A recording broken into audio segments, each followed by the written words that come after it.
Hai teman-teman, jangan lupa like dan subscribe Indri Kiki Channel.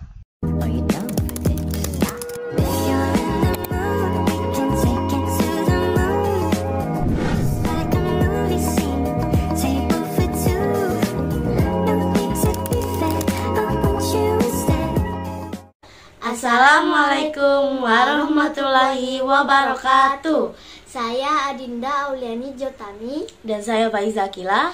Kami dari kelas 7B.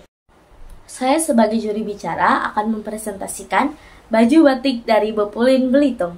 Kain batik Simpor adalah salah satu produk wisata Laskar Pelangi yang mempunyai ciri khas, yaitu motif batik daun simpor. Daun simpor adalah salah satu tanaman yang daunnya mempunyai sejuta manfaat. Ciri khas dari kain batik simpor ini adalah pemilihan motifnya dari flora seperti daun simpor, serta fauna seperti ikan cempedi yang hanya ada di Belitung. Arti motif. Motif ini terinspirasi oleh tanaman simpor, yang merupakan tanaman khas Belitung. Daun simpor biasanya digunakan untuk membungkus makanan karena memiliki aroma yang khas.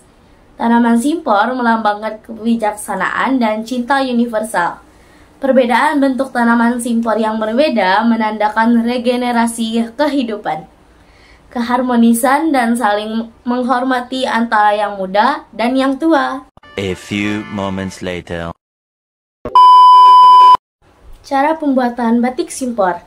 Langkah pertama yang harus dilakukan adalah membuat molani, atau disebut juga dengan desain batik. Setelah membuat molani, tebalkan motif tersebut menggunakan lilin yang sudah dicairkan. Dalam tahapan ini akan menggunakan canting, istilahnya dikandangi atau dicantangi. Tahap selanjutnya adalah menutupi bagian putih menggunakan lilin.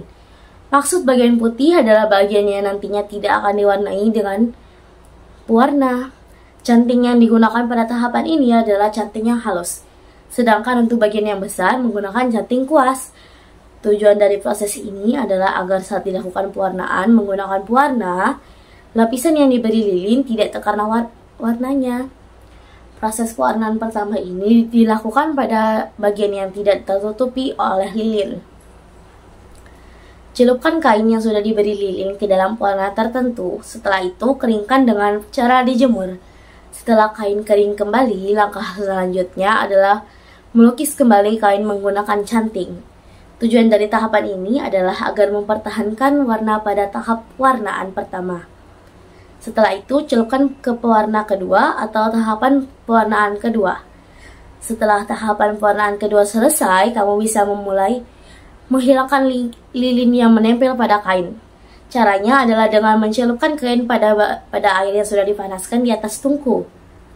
Setelah kain bersih dari lilin dan sudah kering, kamu dapat melakukan bagian proses membatik menggunakan lilin. Tujuannya agar mempertahankan warna pada pewarnaan pertama dan kedua. Proses melelehkan atau membuka dan menutup lilin ini bisa kamu lakukan berulang kali, tergantung seberapa banyak warna yang ada pada kain batik nantinya. Langkah selanjutnya yang dapat kamu lakukan adalah ngelorot. Tahapan ngelorot ini adalah tahapan merebus kain yang sudah berubah warnanya menggunakan air panas. Tujuan ngelorot ini adalah untuk menghilangkan lapisan lilin, sehingga motif yang sudah dibuat pada kain akan terlihat dengan jelas. Setelah semua tahapan selesai, kamu dapat mencuci kain batik dan menjemurnya sampai kering. Setelah kering, baru kain batik bisa kamu gunakan.